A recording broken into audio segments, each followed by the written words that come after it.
Yes, there we go. So when we talked about getting feedback from people, I've noticed whenever I ask for feedback, I don't know if it's just the people that I'm around, but they tend to give me the safe answer, the kind of answers your mom would give you, and the feel-good stuff. Hmm. And I want a more raw information. I think they're afraid to just be honest. And so I always push back, and I always get, "You're too hard on yourself. You know, you did great." Or you did, and I want feedback.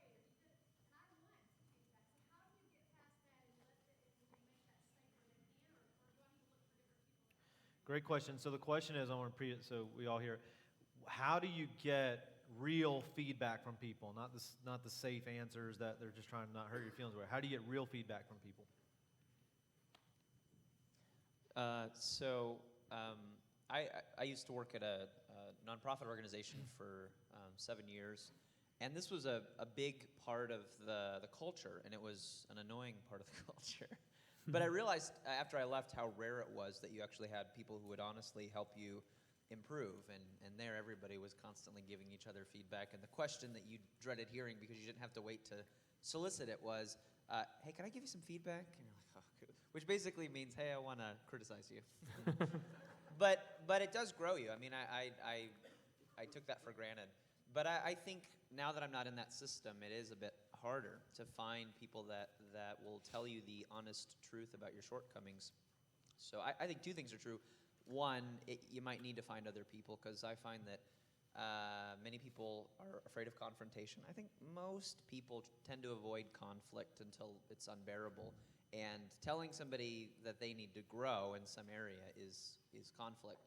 So I only have a few people that will really give me honest feedback. And that goes kind of, there's two parts to that. One, I only trust a few people that actually know me well enough to see things in my life that, like, they're not just taking a shot at me.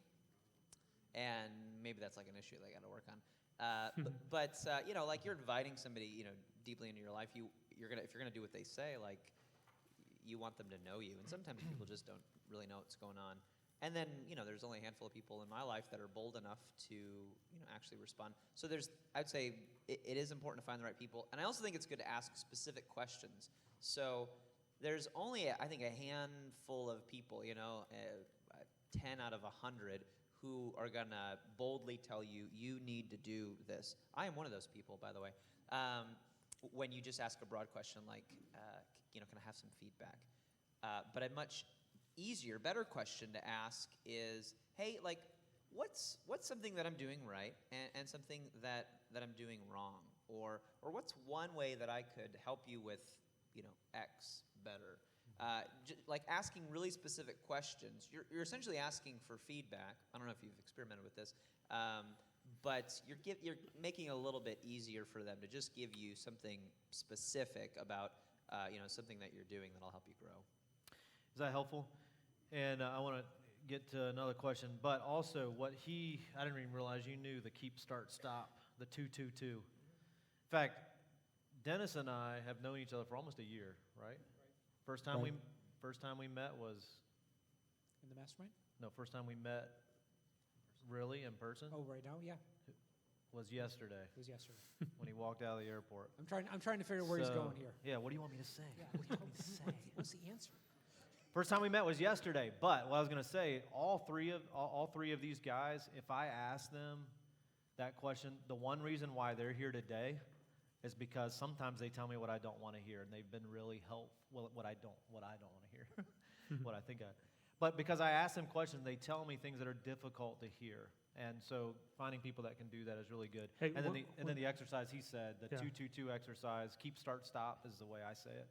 What do you want to keep doing? Start. I like the continue versus keep. But what do I need to start doing, stop doing, and what should I continue doing? That's a great way too, because you're letting people in. I was going to say one thing, and this has been more in my relationship with my wife, that we kind of grew in, was intentionally telling one another that we were going to build a place of safety. And in that place of safety was, we can say anything that we want, and the other person's not going to yell, argue, you know, get upset.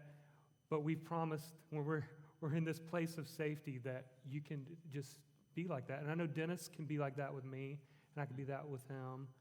and these guys up here are the same thing, but who is it that you can create a place of safety with? And you kind of put the rules out there at the beginning. Say, listen, I know, you're going to have a tendency to want to just kind of tell me what I want to hear, but I really just want you to, and I promise I won't do this, this, or this. Create that place of safety.